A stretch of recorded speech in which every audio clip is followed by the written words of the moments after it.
अस्सलाम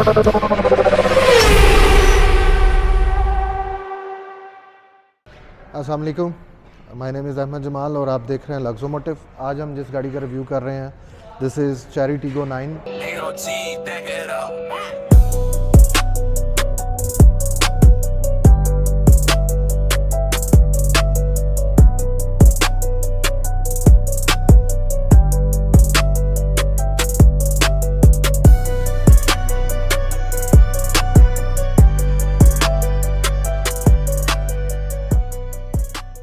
तो सबसे पहले हम आते हैं गाड़ी के फ्रंट पे।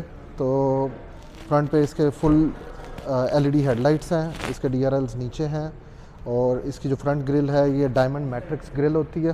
पीछे इसका फ्रंट अडाप्टिव क्रूज़ का रेडार है।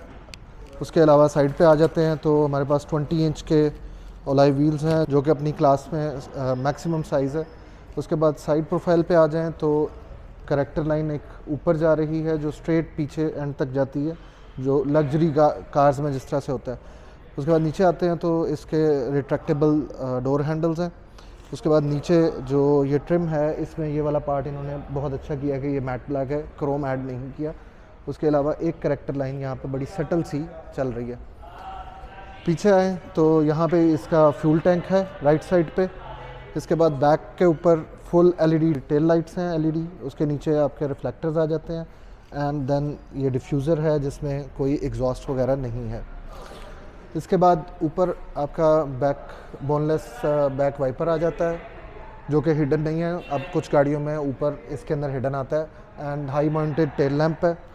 इसके बाद इसकी मैट्रिक्स स्टाइल की ही टर्न सिग्नल्स हैं। इसके retractable door handles driver side और पैसेंजर साइड दोनों में one touch lock unlock. This is touch not a button जो टिपिकली चाइनीज़ गाड़ियों में आ रहा है, उसमें यहाँ पे बटन होता है, तो ये टच सेंसिटिव है, ठीक है।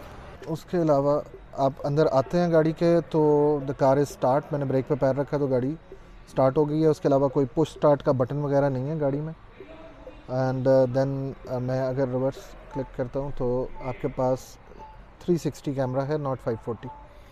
This is a 360 degree camera all round और इसकी फिनिश वगैरह भी बहुत अच्छी है।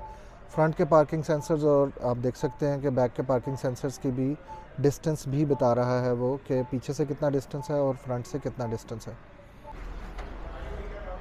देन अंदर की बात करें तो सबसे पहले इसका बहुत बड़ा सा डिस्प्ले है, 15.6 इंच का इंफोटेनमेंट डिस्प्ले। देन जो आपका ओडोमीटर है दैट इज़ 10.25 इंच। उसके अलावा जो इसमें एक एडिशनल चीज़ है जो बाकी गाड़ियों में किसी में भी नहीं है और इसमें बिल्कुल डिफरेंट है, that is power tilt and telescope steering. उसके बाद आपका जो गियर शिफ्टर है वो स्टीयरिंग माउंटेड है। सामने आपके पास ये फटीग सेंसर आ जाता है। देन सेंटर कंसोल पे आते हैं तो स्क्रीन के नीचे आपके पास इसके एसी वेंट्स आ जाते हैं। देन 50 वाट का वायरलेस वेंटिलेटेड चार्जर है। उसके अलावा एक फ़ोन वैसे रखने की जगह है। देन आपके पास इसके मोड्स आ जाते हैं जिसमें डिफरेंट टरेन्स के ऊपर आप ड्राइव कर सकते हैं क्योंकि ये ऑल व्हील ड्राइव ही आती है गाड़ी। उसके बाद इसमें सोनी का साउंड सिस्टम है। सेंटर कंसोल में 2 कप होल्डर्स हैं और सेंटर कंसोल यहाँ से ओपन होता है और इसके अंदर अच्छी स्टोरेज है जो कि वेंटिलेटेड नहीं है और बट इट्स लिट। उसके अलावा साइड डोर पैनल्स पे आ जाते हैं तो आपके पास आपकी कार की सीट एडजस्टमेंट्स आ जाती हैं जो कि 6 वे पावर्ड हैं, नॉट 8 वे पावर्ड। इसमें अंडर थाई सपोर्ट एडजस्ट नहीं हो सकती है जैसे कि सारी चाइनीज़ कार्स में आ रहा है। इसके बाद यहाँ पे आपके पास इसकी एम्बिएंट लाइटिंग की ऑप्शन आ जाती है जो कि 64 कलर है। Then all touch auto windows हैं और विंडो लॉक की है और लॉक अनलॉक भी यहाँ पे ऊपर आ जाता है। यहाँ पे नीचे आ जाएं तो आपके पास सारे हेडलाइट्स के कंट्रोल हैं जो कि मर्सिडीज़ से इंस्पायर्ड हैं और उसके बाद टेल गेट ओपनर है और फ्यूल टैंक ओपनर है। अगर इस सीट को मैं अपने हिसाब से एडजस्ट करूं तो this would be the place that I would sit in. और एक चीज़ बताना भूल गया हूँ कि इस पे हेड्स अप डिस्प्ले भी है। ऑल्सो ये जो टेक्सचर है वुडन कह लें या metal finish, this is abrasive. उसके अलावा जो इसकी फ्रंट सीट्स हैं उसके हेडरेस्ट के अंदर भी आपके साउंड एक्सपीरियंस को बेहतर बनाने के लिए स्पीकर्स दिए गए हैं। एंड ऑल्सो इसकी जो सेफ्टी फीचर्स हैं उसके अंदर स्टैंडर्ड ABS EBD वगैरह तो आता ही है, उसके अलावा 10 एयर बैग्स हैं इसके अंदर एंड लेवल 2 ADAS के फीचर्स हैं इसके अंदर।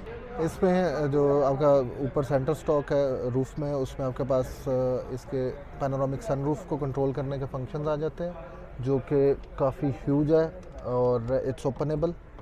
इसके अलावा ये सेंटर कंसोल में आते हैं तो इसमें ऑटो AC के कंट्रोल्स हैं और AC ऑन ऑफ का फंक्शन है। देन आपके पास हीटेड फ्रंट स्क्रीन और बैक स्क्रीन के कंट्रोल्स हैं। उसके अलावा आप इसे आइदर EV मोड पे यहाँ से शिफ्ट कर सकते हैं या हाइब्रिड इलेक्ट्रिक व्हीकल के तौर पे चला सकते हैं। इसके अलावा मल्टीपल चार्जिंग पोर्ट्स हैं बैक पे भी और फ्रंट पे भी, type C and type A on this side, और दूसरी तरफ आपके पास 12 वोल्ट का चार्जर आ जाता है। अच्छा, इसकी जो फ्रंट सीट्स हैं वो भी हीटेड, वेंटिलेटेड और मसाजिंग है, और पिछली सीट्स हीटेड वेंटिलेटेड हैं सिर्फ। आपके पास इधर AC का कंट्रोल भी आ जाता है and also you have boss switches जो आप सीट को एडजस्ट कर सकते हैं अगली को if the boss is sitting here. उसके अलावा रीडिंग लाइट्स हैं रूफ पे एंड जो कि LED हैं, all these things are LED, और इसका जो बैक व्यू मिरर है वो भी ऑटो डिमिंग है। उसके अलावा कार में वेलकम सीट और वेलकम स्टीयरिंग दोनों की ऑप्शंस मौजूद हैं। स्टीयरिंग भी जब आप दरवाज़ा खोलते हैं तो ऊपर चला जाता है और सीट बैकअप हो जाती है।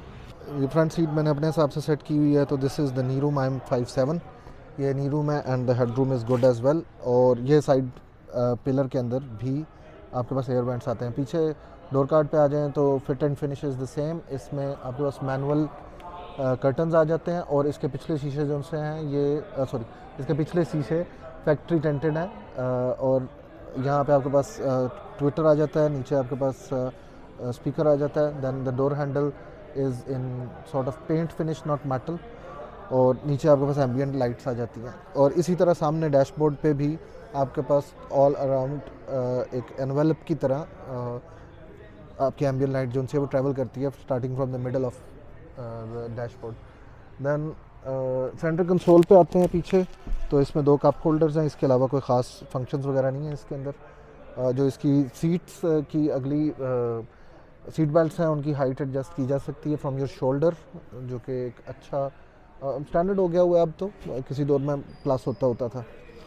यहाँ पे बैक में आपके पास एक टाइप C का पोर्ट है और एक टाइप A का पोर्ट आ जाता है। एंड देन यहाँ पे आपके पास पॉकेट्स हैं, थोड़ी छोटी हैं but they are there.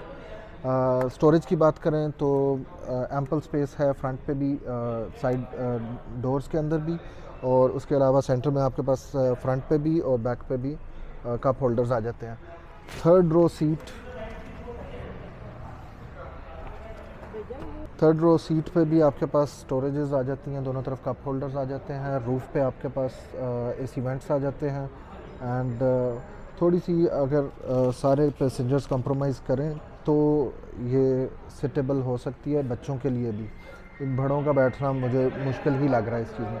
Secondly ये कोई वन टच फॉरवर्ड वगैरह नहीं है सीट, इसमें ये पहले आपको ये नीचे करने पड़ेंगे, देन ये नीचे जाएगी और फिर आप इसे थोड़ा सा आगे करेंगे और फिर आप इसके अंदर बैठ सकते हैं। तो अदरवाइज़ मुझे नहीं लगता कि इसके अंदर बैठा जा सकता है। गाड़ी के जो लेफ़्ट साइड है उस पर आपके पास चार्जिंग पोर्ट्स की लिड है और इसके अंदर आप अपना चार्जर लगा सकते हैं।